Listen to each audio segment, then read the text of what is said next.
Whether you're new to pool and practicing the basics, or a more experienced player performing drills to improve your shot making and positional play, the Drill Partner is perfect for you.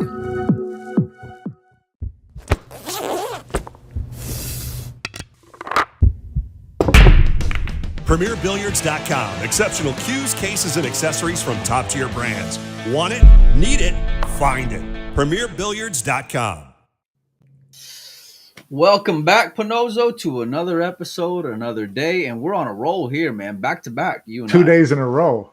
Bam, 2 days in a row. Like, people aren't going to know what the hell we to just do. doubled up last month. Yeah, no kidding. No kidding. Yeah, really. You did double last month's output.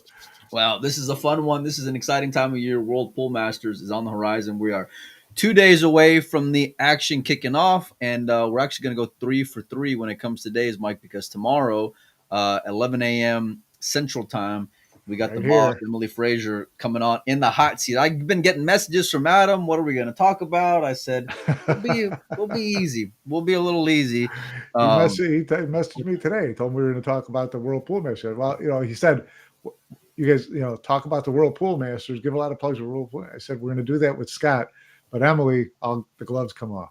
Hot seat for sure. He said, just try not to get her tilted before the World Pool Masters. And I left him on red. Didn't even respond to him because I know where that's going to go. No, it's a great time of year. 16 of the best players are meeting out in Germany, and we're going to go through match by match, player by player. And Mike coming in hot with the odds, the outright odds as well. So we're going to show those to you. We got a special guest. Scott Frost is going to be joining us, the voice behind the Matchroom events as well. So we're excited to bring Scott on. But Mike, I don't know about you, man. I'm ready to jump on into it. Yeah, absolutely. Let's get to it. A lot to talk about. Well, one thing before we get started. So as the draw comes out, what I want you guys to do is go check out our YouTube channel, right? Pool Player Podcast or Dogging It. You can search either one. It'll pop up. If you go to this video, put on who you think is going to be in the finals and who's going to win. And I'll send whoever wins a prize. We'll send them some Paguline chalk, maybe some Town chalk, some gloves, and a whole nice little care package. But here's the deal. You got to do it by tomorrow afternoon. By the time the Emily interview kicks off, you would have had to have already done it. So anyway, now that we got that out of the way, I forgot sponsors, Mike. Golly, man, I'm dogging it. Shout out to all of our sponsors. They're all around here. We couldn't do it without them. But let's bring on the guest, the man, one pocket legend, 9-ball hero, Scott Frost. How are you, sir? What's up, guys? How are you? Good. Good. Excited to talk about the World Pool Masters. A lot going on. Yeah. Well, let's jump on in, boys. Round number 1, draw number 1. The reigning world champion, FSR. Seems like he's been world champion for a long time. Facing James Aranas. Let's start with that matchup and with those two players. Scott, why don't you lead us off, sir? I mean, it's a credit to FSR, right? Like, he has been leading it for a long period of time. He hasn't won the events that he wants to win in the last, year and a half maybe, but what he did for 2 years is unrepeatable in my opinion. I don't think we'll see it in the next decade. That being said, Aranas is a friend of mine, and I have not had eyes on him as of late. He's definitely capable, but I think this is more FSR's arena, right? He really shines in this arena, and he's one of my players that I expect to go deep in the event. I think it'll be an interesting matchup. I like the format. I really like the format for these guys.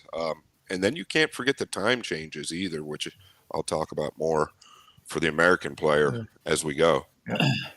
Just to let you guys know, it's a race to 9 in the first round, race to 10 in the following round, 11 after that, and then the finals is going to be a race to 13, just for some background. What say you, Mike, this first round matchup, FSR, James Aranas?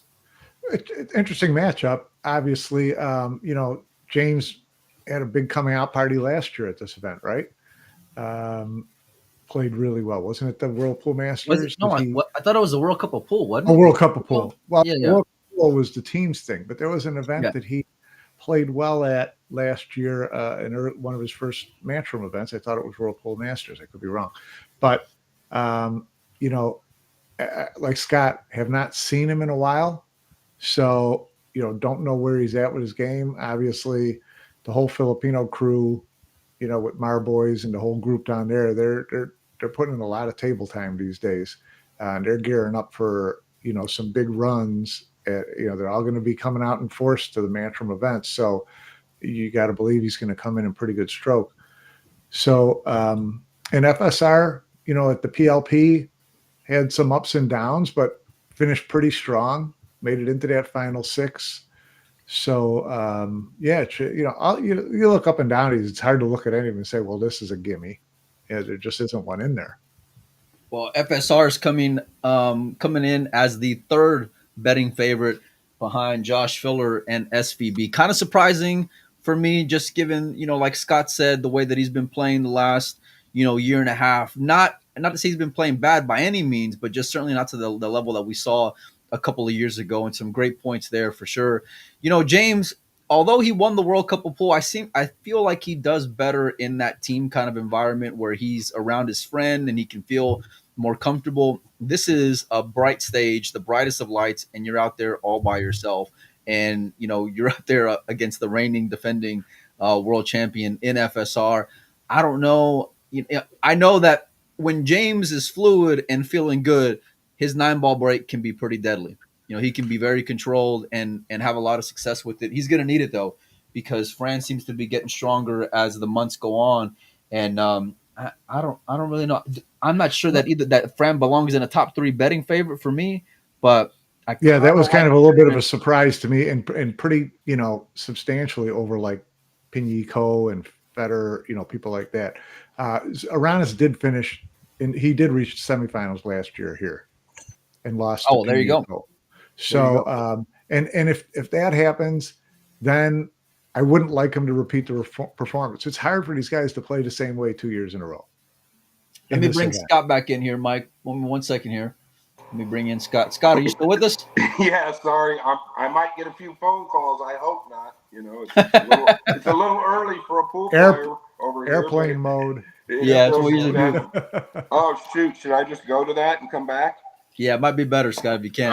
All right. Peace. I'm going to bring up the betting odds for you guys to take a look, and I will be posting these on Windows Open as well, Mike. SVB opens up at plus 500, Filler at plus 550. Kind of surprised, Mike, given that Filler is going to be the second man in line here.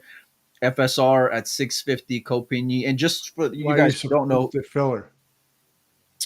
I personally, I think he ought to be number 1. Oh, just, yeah. I mean, yeah, that's the reason Shane's why. Coming off PLP. They like to, you set up the odds, try to get the most bets you can on the right. Yeah, they know people are going to pile on to Shane right now. Yeah, right. Yeah, reel them in. Yeah, reel them in. I get that. And just for those of you who aren't degenerates and don't understand how to read this, we'll break it down for you for just a little bit. So what that means is if you wager $100 on Shane Van Boening at plus 500, you get $500 in return. So that's what the plus 500. For every 100 you win, you get 5 more back. Scott, are you there? I'm here. I can't go airplane mode with this phone, the newer Apples, so whatever. Okay. Don't let me go into the site. We're good, man. We're good.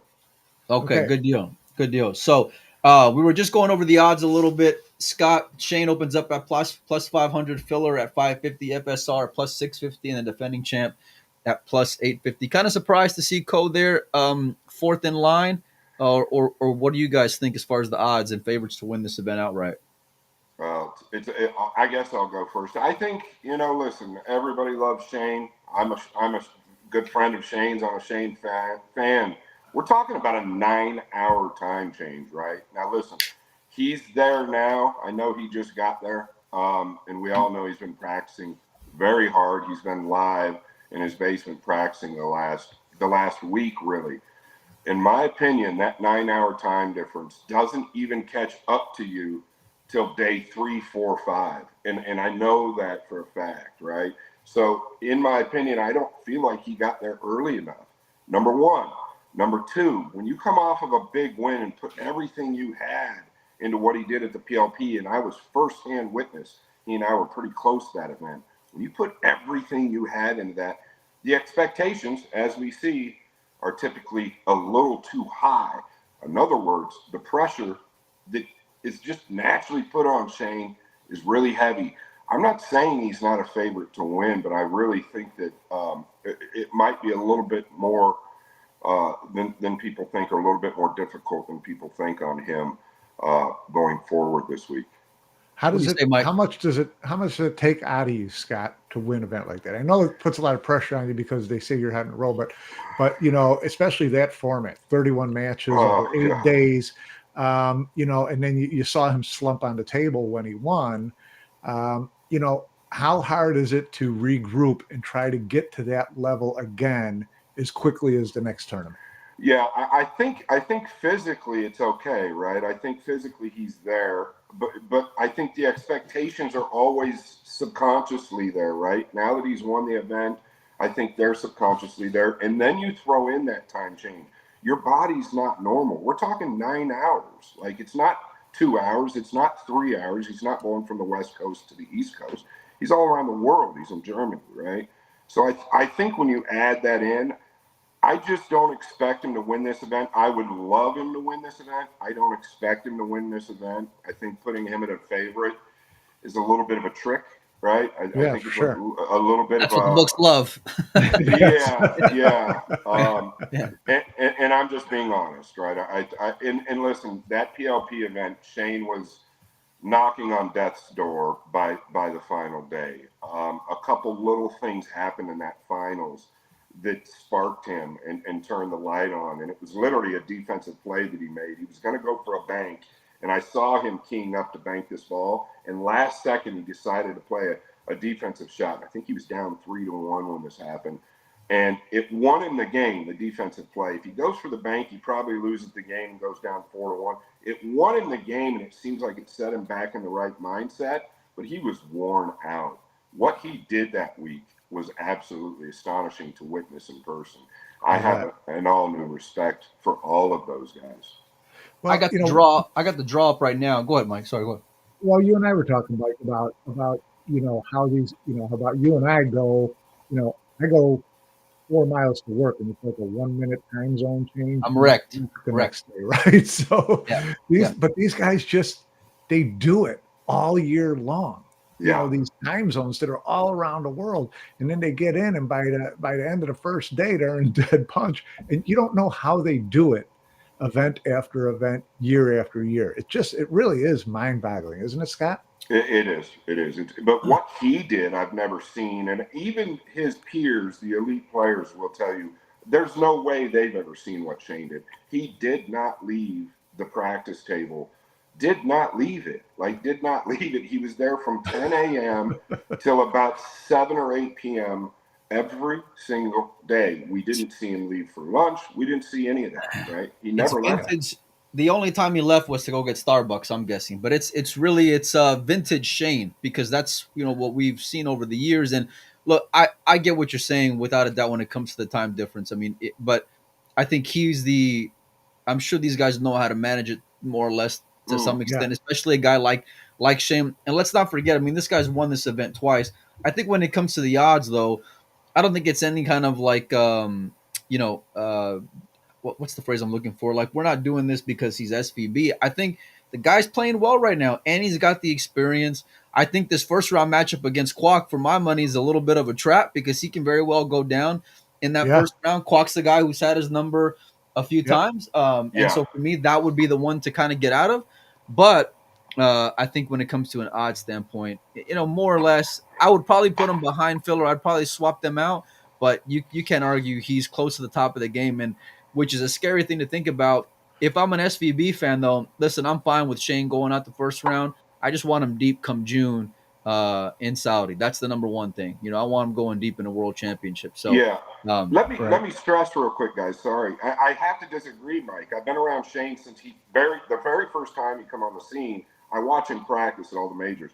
This was different. I have to stress this. This was different. Nobody saw anything like what he did, and he admitted to me. He said, "Yeah, he loved playing so much that week that he didn't realize he was playing that long, right?" And obviously in this race to 9 format, we know any one of these guys can beat the other guy, right? It just takes a couple of little funny things to happen. I just think over the duration with the 9-hour time change, that 9-hour time change, typically on day one you feel good. It's day 2, day 3, day 4 where it really starts to play games with you. We'll see. Let's go to matchup number 2, boys. David Alcaide, Copigny. What say you, Mike? Who do you like and why? Well, I'm kind of judging by the PLP. Yeah. I think David might be in trouble here. Yeah, he had a rough trip to Connecticut. Uh, you know, like I said, we can go to any of these matches. Anybody can beat anybody. But the Coe brothers, we saw it again at the PLP. They're there at the end. They're just always there at the end. So I'm not going to all of a sudden pick Pinyi Coe to go down in the first round. Yeah, I mean, look, David's playing well without a doubt, but Copigny, I think, is just playing at a different level. I think changing cues recently is gonna play a role, especially out there under those conditions, because it's not what you're most comfortable with per se. Um, Co just does special things at special times, and this event, him being defending champion, I'm sure he's gonna go in there with a bit of a chip on his shoulder, to some extent, to go and at least go deep, if not make a real threat to defend. You know, if I'm Copigny, I'm loving this first round matchup, to be honest with you. And while I get David's success in this event, like if I were to go through some of these guys and think, okay, who would I swap out at what point? I might go with a kid like Pius in this spot versus a guy like David. And I mean that with all due respect, but I just feel like if you're, like I said, if you're a co-fan, you got to be kind of liking this matchup a little bit. Yeah. What about you, Scott? What size are the pockets on these tables? They got to be 4. No, they got to be 4. I thought on their these invitational events it was 4 1/4. Oh, I'd be shocked if it was 4 1/4. That makes a difference to me. If you guys are watching the chat, if somebody knows for sure, it makes a difference. But kind of like the flip side to Shane, my opinion on this match is Alcaide really has no pressure on him, in my opinion. He has no pressure on him. And we all know how great he can play. If these pockets are 4 1/4 versus 4, it makes a big difference for his style. I wouldn't be surprised if he's got something to prove. I wouldn't be surprised if he did something special this event. That being said, he has before. Right. That being said, Ko Ping-yi and Ko Ping-chung, right? I do think Ko Ping-chung's playing better than his bigger brother. Those guys are just, man, they're something, aren't they? Yeah, they're stone cold killers, and they're the same at every event, which is just fascinating to me. Yeah. David, he's the opposite of Shane. He really don't have a lot to prove, doesn't have a lot of expectation. I wouldn't be shocked if he stole this first match and started playing really good. If it's 5-5, 6-6 going to 9, all bets are off. All bets are off because for sure. Because you gotta get ahead of David, because if David sticks around, David can be dangerous for sure. Absolutely. And he's shown that even the year that he won it. Next match, 4-inch. Guys. Hold on, 4-inch corners, 4.5 middle. Okay, that's tougher for David. That's a little tougher for David. I think the only thing that suffers in his game, he's one of the best grinders, and I know we got to move on. But the only thing that really suffers probably in his game is the long ball. Yeah. What, for David? Yeah. Yeah, it's probably his biggest weakness. For me, boys, the class of the first round is this next matchup. The killer Josh Filler against Kaci. It does not get any more box office for me in this first round. These are two guys who I expect big things out of. Would not be surprised to see them both or either one of these guys playing on the last day, because obviously both can't. But Scott, let's start with you. Josh Filler at Clint Kaci. Who do you got? I follow Kaci. I need an update on him. I mean, how much have we really? How much? Before we say anything, we need an update on the health condition. Yeah, is he still racing? Yeah. But if it's Kaci pre-accident, my goodness, he is definitely in my top 3. Right? If it's Kaci pre-accident, he's in my top 3. Right now, it's just there's kind of a question mark there. But if he's even close to where he was before the accident, this could be a coin flip. Mike? I love Kaci. He's just so different. He's just wired differently. I mean, he had that accident, and I remember messaging with him, and he talked about, he's not going to do crazy stuff like that anymore. Then about a month and a half later, I see, he's got a video in his car, and he's just flaming down these highway roads there. I think that he's he's dying for the opportunity to prove to everybody that he's back.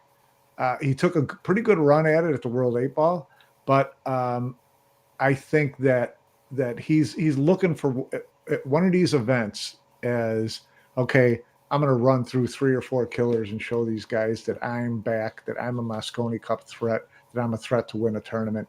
I think that he's chomping at the bit to do that. And so I think this is going to be a dogfight. Kaci coming in at a plus 1,200 on the betting line, Filler at plus 550. No surprise there, but I think it's more of, like Scott said and like Mike echoed, all the question marks leading into what Kaci you're going to get. I think there's very few players who are going to be like, intimidated by the Filler factor. I don't think Kaci's one of those guys who gets any kind of rattled by anything. And I just think almost the opposite. I don't think Filler likes looking across and seeing him there. No. I mean, they both know each other very well from playing Euro Tours, Matchroom events, and Predator events. They know each other's game. They know how lethal the other player is. I wouldn't be surprised to see either one of them win convincingly, but Agreed. We don't know what break we're going to get from Kaci. We know what we can get from Josh. We know Josh can come from behind, or he can steamroll you from the very beginning, and so, but I want to say it was maybe before Kaci got injured, he stomped on Filler pretty good. Wasn't it like the UK Mike that in the year that he won, he beat Filler in the final? It was the UK Open, I believe. Yeah. So, like I said, obviously they know each other pretty well. If you were going to handicap it, Scott, would you give any games to the Albanian? Well, I tell you what I would do at plus 1,200. I'd probably bet on Kaci because I don't think he's going to be back. Yeah, I don't think he's going to be back unless he feels like he can win. Right? We all know this guy. This guy's like Panazzo says, he's different. If he's playing, you've got to expect him to be there, right? At plus 1,200, he's probably the bet of the event, to be honest with you right now. Well, he's in a really brutal draw. You got Filler first round, then you got the winner of Koping Chung and Victor Zelensky in the following round. Extremely, extremely tough matchup there for either side of it, whether you're looking at Victor or Koping Chung. Victor is someone that I have a lot of hopes for, but the other guy has proven results in Little Co. He's someone who he delivers at the most extreme moments. Doesn't matter the name. We saw the 9-0 against Yapp at the U.S. Open. We've seen him just continue to follow up his success throughout that event, and thereafter, Koping Chung is going to be a massive favorite in this event overall. But first round matchup for Little Co, pretty tough against Victor. Mike, what say you? I don't know, Scott, I'm curious to, you've seen enough of Victor. Mike and I have always been really high on him, waiting for him to turn the corner. We shake our head when he gets that pouty slump in the chair thing going, but the talent is there and the drive is there. What's your scouting report on him? Well, if we're talking about Victor, I mean, I got to know him really well in Boston and then obviously in Connecticut. But I took a liking to him, right? He kind of warmed up to me. He's just a great kid. Yeah, for sure. Yeah. And like we kind of hit it off. So he would come to me after his matches and we kind of understood each other. I think his downside is he does more than some of these other guys. He allows those negative demons in here and there. He's really, really hard on himself, right? He could play perfect like the whole match and make one little mistake, and that's all he's thinking about after the match.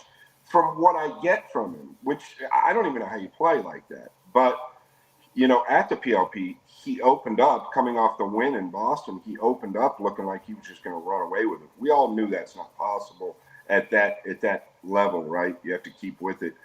But he really fell off pretty quickly, so I got to know a different side of him talking to him as well. I think it's going to be a while for him. I really do. I'm not sure yet. Once he gets past that negativity, I think he's like really right at the top. His ability is insane. Is that just youth, or do you think, or does he need some coaching?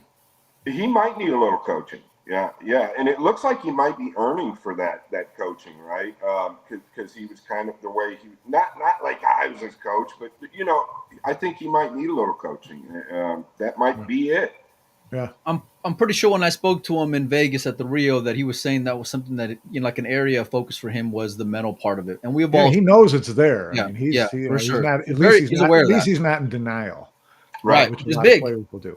Yeah, and there's plenty of what we've seen over the years as well where they got their head under the sand when it comes to that. But yeah, I'm with you. I think that if he can, get that big win under his belt. Now we've seen him win Predator events in the past, but this is a little different. If he can have some success in the matchroom stage, then I think the dam can burst for this young man. I think he's got that kind of talent and can go. I'm not going to compare him to Fran or anything like that, but I think he can go on like a Kaci type run where he can snap off one or two majors in a year because I think he's got that kind of talent and that kind of upside. And I'm real happy to see him in this position.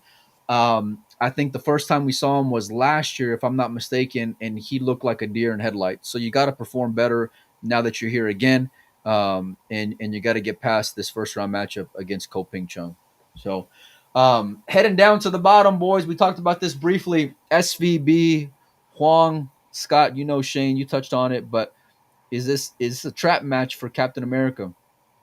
Yeah, I mean, once again, I don't want to say it's a trap match, but literally, we're talking about a race to 9 winner break, right? All these guys know how to break the balls. A race to 9, and you guys know, maybe not at my level, but it's literally a coin flip. A couple little things happen, and anybody can win the first round, especially the first round. There's first game jitters, there's first round jitters, getting comfortable with the tables, the environment, blah, blah, blah. Yeah, I mean, Shane could easily blow this match, but Shane could easily blow him out of the water. Right. Like I Yeah, said, yeah. do you know what I mean? Day one, though, the first day, I think Shane's going to play pretty good.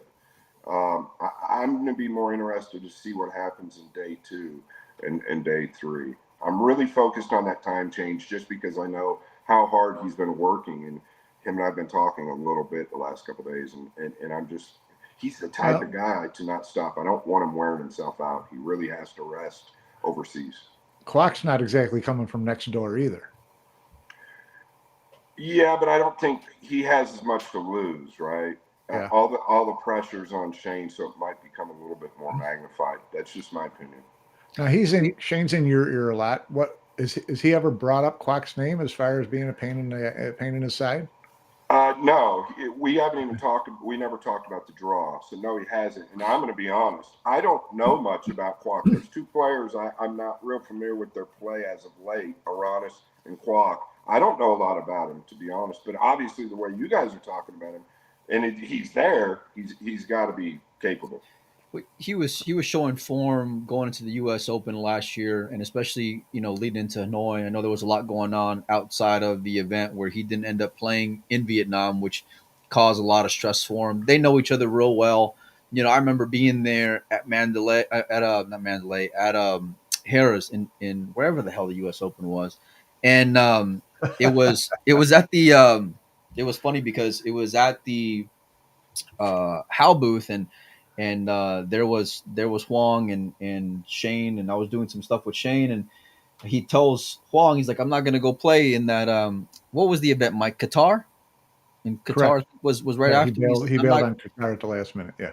Yeah, and I remember him saying, he says, I'm not gonna go play that event because it's not fair how they're treating guys like you, and I'm gonna stand up for you guys, and I know my voice is important. So they got a pretty good relationship, those two, and very much have mutual respect for one another. Wong has had his number though. Wong plays him really smooth. He plays him Yeah. very steady, and he doesn't get taken over by the moment or the fact that SPB is sitting in front of him. But winter break. That's SPB's alley. That's SPB's bread and butter. That's what he looks for. That's what he hopes for. If he sees that on the flyer and on the format, he's ready to go pounce. And so I don't care where he's at. He's always going to be a massive threat in any kind of match because of that big break and the fact that he can adapt even if things kind of go a little hairy at any point. But Shane better handle him early because if not, it's going to be an early exit for him for sure. Yeah. If it's tight late, Huang is going to be feeling pretty Dude, good. he just comes with big shots. Like when it's real clutch time, like he just comes with it. And look, like Scott said, Scott doesn't recognize the name to an extent. Being out here, I'm not sure I would have put him in a 16 World Pool Masters myself. I can understand from like a Marketing. a marketing side for sure. 100%. I can understand that. But if there's a player that if you're Shane, you're thinking, man, I drew that guy the first round. I'm that Kwong. Kwong would be there on that list. I guarantee you. So, gentlemen, just coming off of the Super Billiards Expo against Aloysius Yapp, Jason Shaw, Mike, start us off, buddy. Couple lefties. Well, Jason, you know what he can do. You know that he can be, one of those top 5 players. It's just you never know which Jason you're going to get. There's a lot of tournaments where if he starts going deep, it's look out. And then there's a lot of tournaments where he's gone in a hurry. He's a tough one to figure. Yapp's super steady, super consistent. Not afraid of the moment. He hangs in there pretty good. So I think there's going to be a really entertaining match. I think these are two really, pretty evenly matched players right now. Scott?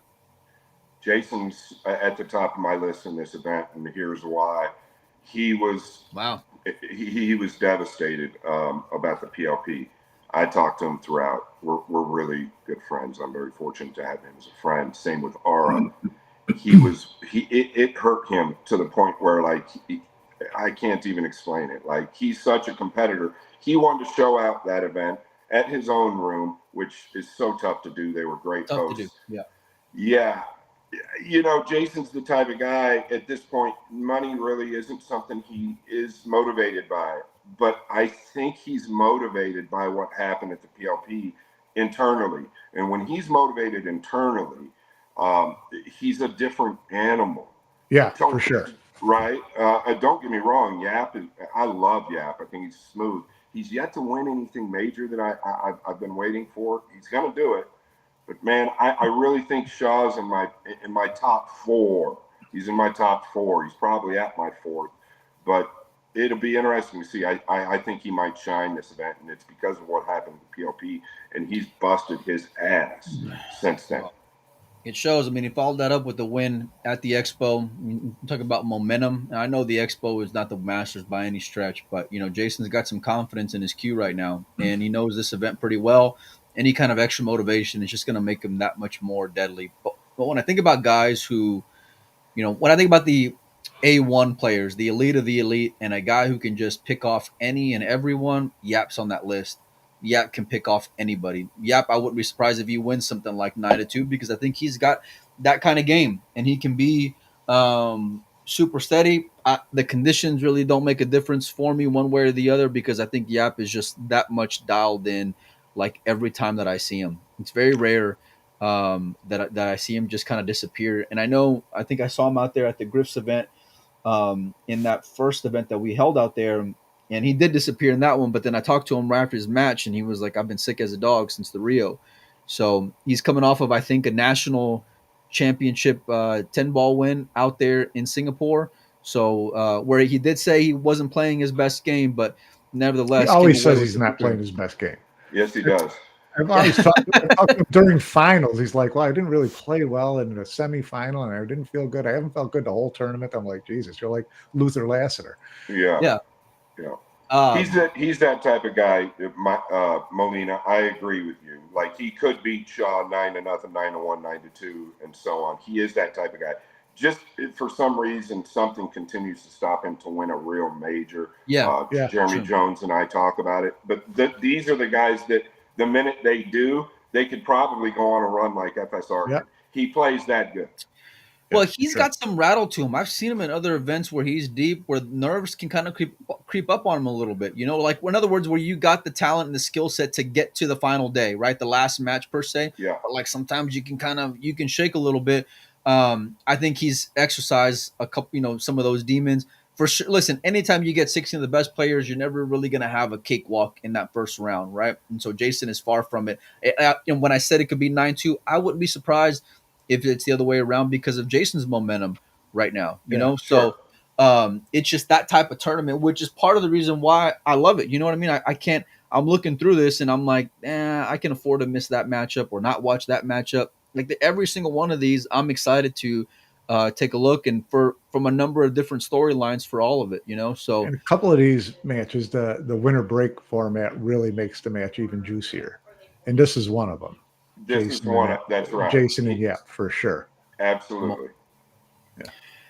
Down below, This is like the Sound of Music. It's like the Sound of Music quadrant of the tournament here. you got Federer versus the Austrians, and it starts off with Albin Ocean versus Max Lechner. How brutal a draw, first of all, is it for the Austrians? Number one, it's great that they end up in the World Pool Masters, all three of them, yeah, and rightfully so, I believe. But for them to be all in the same area and for them to open up guys who traveled together a lot over the last few months, Albin and Max, I know who I'm thinking is going to win. Scott, start us off. Give me your thoughts on it. And can any of these guys get a W, not just in this matchup, more importantly in the overall? Well, a lot of people know this. Albin is probably my two top favorite players to watch play when he's really playing good. Yeah, he's just he's so smooth. So controlled. And gosh, it's like there's something special about him when he's playing good. And he's not beyond winning majors without any problem. He's won 2 world championships. Max, I haven't seen play in person as much. I do follow him and watch him closely.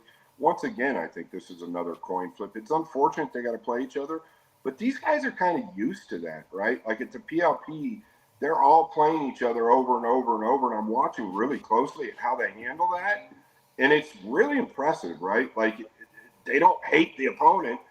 They're just playing. But is that a problem though, Scott? That not like because they are such good friends. Like, do you feel like maybe they lose some of that edge? Yeah, it is 100% there because I've talked to them about it. Right, you don't necessarily see it. You can kind of see it at times, but it's there for sure. It's there, but they have to do it over and over. So I think it's something that some of them have gotten used to more than others. Right. I think the elder is probably a little more respected by the younger. When they're playing each other. So there's probably a weird energy there as well. It's just an interesting matchup, and it's a little unfortunate they have to play each other. Yeah, I don't think Mario He looks at an Albin Ocean match like the same way though. Right. I mean, that's a little different. I mean, he's got. What do you mean, Mike? I just he can't beat him. Yeah, he's got a lot of it goes beyond like, well, we're buddies, and if he wins, good for him. No, I think Mario He gets pissed off at this point. He should be. So he's got to be happy he's elected. Not that he's down that quadrant, but at least he's not playing. What, you're happy you're playing Federer? Is that what you're saying? You're happy if you're Mario playing Federer? What you're saying, Mike? If you're looking at lifetime score lines, you might feel you got a better shot.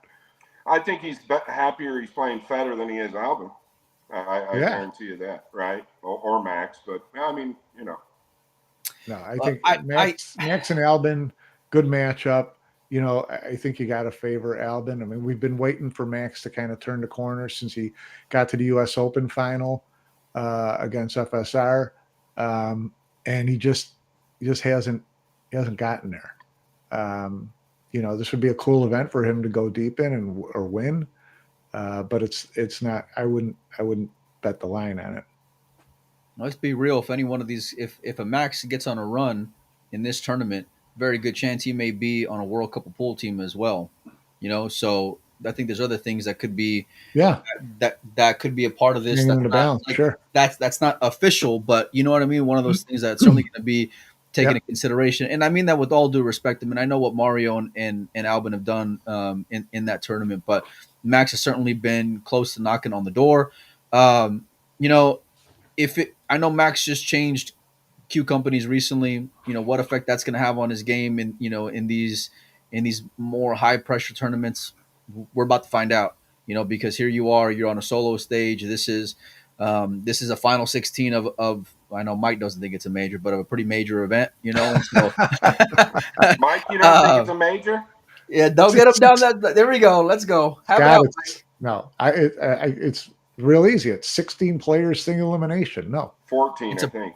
Is it 14 No, or 16? 16. Oh, two wild cards, right? Two wild Yeah, cards. 16 players, single elimination. No, I think it's a pretty big event. it's a significant title. It's a great thing to have. Is it? Would I put it in major tournament wins? No. Really? But let's say you're a guy. Let's say you're a guy like a Max, right, or a kid like Victor, and you're on the cusp of making a Mosconi Cup run. Let's say you don't have. Is it major to you? 100%. It's a huge win. I mean, this is a big. No, This is a but big what I'm title. saying though, Mike, like if let's say there's these, I mentioned about Max and World Cup of Pool. Let's say you're a European who's fighting for a Mosconi Cup spot, and these are things you're going to be considering. You know what I mean? Let's say you're not in on points, or maybe you're on the cusp. I'm gonna factor these in. Maybe at least Of like course, you're going to factor them in. I'm talking about what I would consider a quote major if you're looking at someone's career. I just like getting Mike fired up. That's why I like pushing his buttons. That's Well, what Listen, I don't know. if someone never won a world championship, never won a U.S. Open, never won in one of the big 256 player open tournaments, and they had 3 World Pool Masters title, is he a Hall of Famer? we know the end. You can do a Fran But- you ain't a Hall of Famer recording a mic. So I would bet that all 16 of these guys say this is a major. no, But I won't go there. I would bet. I actually He does. on this point, although I love giving Mike shit, I think I agree with them. But listen, if you would not be surprised if any of these 16 guys are in a final 32 consistently in majors this year, Yeah. because they're all that No, kind of. they're here. They all earned their spot here. 14 Absolutely, out of the 16 are Right. top 14 in the world. 3 of them They're are all Austrians. Right. So God bless them. I mean, they're all killers. They're all Yes, you know, sir. I think potential major winners. Max has got to find a way. Max has got to find a way to come away with the win.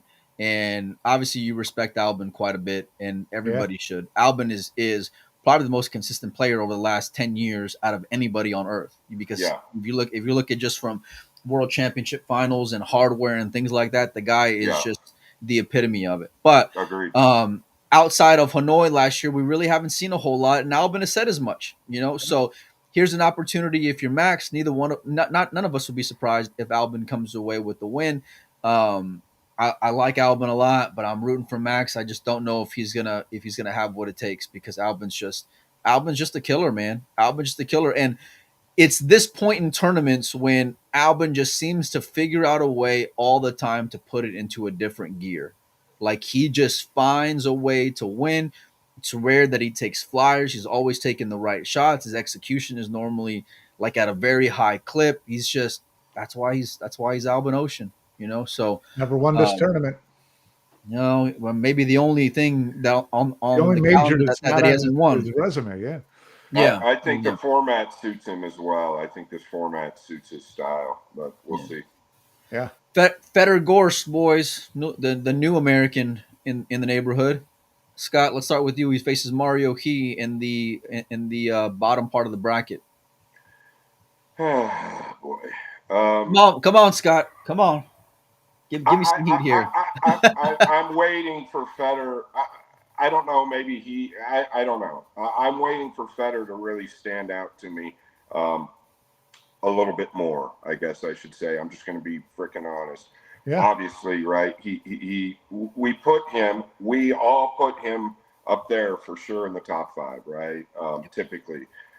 I'm waiting for a little bit more. I don't know what I'm waiting for. I don't know what I'm not quite seeing. Maybe he's lacking a little bit of the power. Maybe he's lacking a little bit of the drive. I don't know. This guy doesn't stop either, right? He's got YouTube channels. He's got all of his social media. He doesn't ever stop. But I feel like there's just something that isn't clicking on all cylinders yet with him. I agree. I'm with you 100% on that. I keep, we keep waiting for him to not win a major. We keep waiting for him to dominate a period of time. Yeah. To just for 4 out of 8 tournaments, he's in the final or something. You just wait for him to go on this monster tear of a roll. Because we know he's capable of it. We know he's capable of it, and we just haven't seen it yet. Yeah. And so from that standpoint, I'm with Scott 100%. Yeah. I mean, we're going 3 for 3 there, boys, because I'm with you. We know what the expectation is, and we expect him to be in this part of every tournament this year. We expect Federer to be in a final 16 in every single major that he's playing in this year. Period. End of story. Right? We probably expect him to do pretty good in the final 8. But it's thereafter is how it's gonna separate you and write your legacy. Yep. Federer's very young. We know all the promise that he has. Maybe he does stretch himself too thin, and maybe that's the reason why you have some, for lack of a better phrase, shortcomings in certain aspects. But this, if you want to talk about a starting spot for you in a tournament, if you're Federer, you got to get this win over Mario. Mario can have a really good break whenever it's dialed in. I've seen it. He can have a really smooth, pure stroke when it comes to that break, and his run out is right there with anybody on earth. But yeah, I want to see Federer take that next step. I'm with you guys. And if go ahead, Scott. Right. I think it's, I mean, I know Federer quite well too. I think it's his motivation, right? I really think that's where it's at, right? I think he's trying to find his reason for winning, right? We all need to find our reason for winning, even though we're not consciously searching for it. But I got from him at the PLP a little bit like he just, God, I hate saying this, but almost like he didn't want to be there, right? He didn't show that, or I just felt that from him, right? And I think that if that feeling isn't there, we could see a different player. Is it because of the prize money, maybe? Maybe the format's grueling in that event, right? Yeah. Like to his defense, the format is absolutely grueling there. And there's points and times in that event where that you really can't advance and blah blah blah, right? The money doesn't really change much. So that being said, but his off time as well, though, he's just so busy, and I think that he's the type of guy that likes doing other things. He's pretty private, but he likes doing other things in life as well. So I just don't know how important it is to him. Like, I'm not saying it's not everything. Yeah. You understand? Yeah, I think it might be too important to him. I sometimes get the feeling that he's trying so hard to live up to what everyone has built him up into, because he's a supremely confident guy. I mean, if you ask him who the top 2 players in the world are, he's going to be one of them for sure. So, but I think that he might put a little pressure on himself to, okay, when am I going to show this? When am I going to win a Matchroom tournament? When am I going to do this? And you see him get close, and something always, speed bump, whatever, something kind of bumps him in the wrong direction. But so I wonder if sometimes he doesn't, like, his expectations aren't so high that he doesn't just get a smooth, natural, calm rhythm. Very possible. But yeah, who knows? Well, you're not going to have any chance to really get more comfortable than what you're already going to be, because every one of these guys can go and snap it off, and for my heart and my need for content, I hope we get a Federer versus Shaw matchup or a Federer versus SVB matchup in the Final Four, because I think that would just be amazing. Yeah. And that's personally what I would want to see. But you got to get there first, and it's not a foregone conclusion, because there's a number of factors individually, and then of course with the level of talent in that area as well. So, Scott, give me your outright winner. Who do you think? Or first of all, give me your final, and then we'll get to winner here in a little bit. Who do you think's going to get to the finals here? I wouldn't be shocked to see Koping Chung in the final again. I really think that he's probably my favorite for this tournament. Okay. But I think he's played the best pool consistently since the U.S. Open. I really do, from what I've seen. Like, it's just amazing how he's striking the ball. I wouldn't be shocked to see Alcaide do something wild. I like FSR as well, and I like Shane, but I think Shane's going to struggle with. I'll say, what about the bottom half? What about the bottom half, Scott? Who do you like coming out of the bottom? I think Shaw's going to do something special. Wow. Okay, Mike.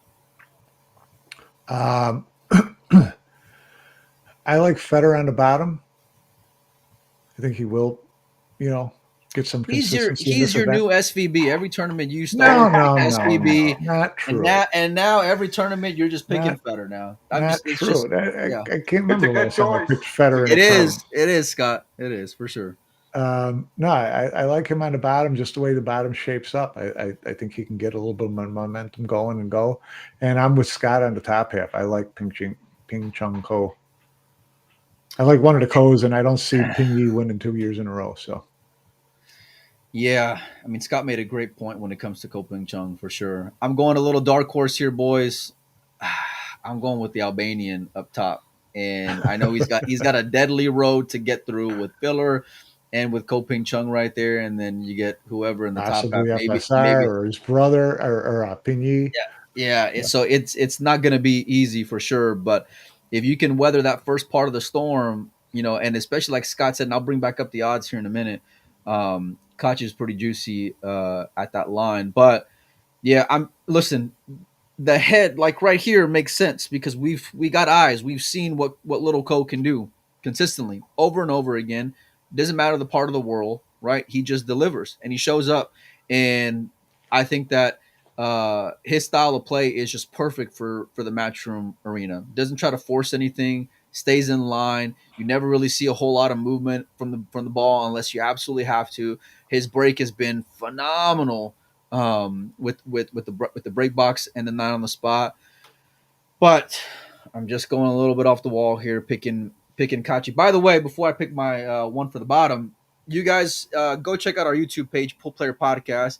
Let me know your pick for the finals and the outright winner. We'll give away some Paguline chalk and gloves if whoever picks it right in there. And I'm going to cut it off tomorrow by the time we go live with Emily, which will be at 11 a.m.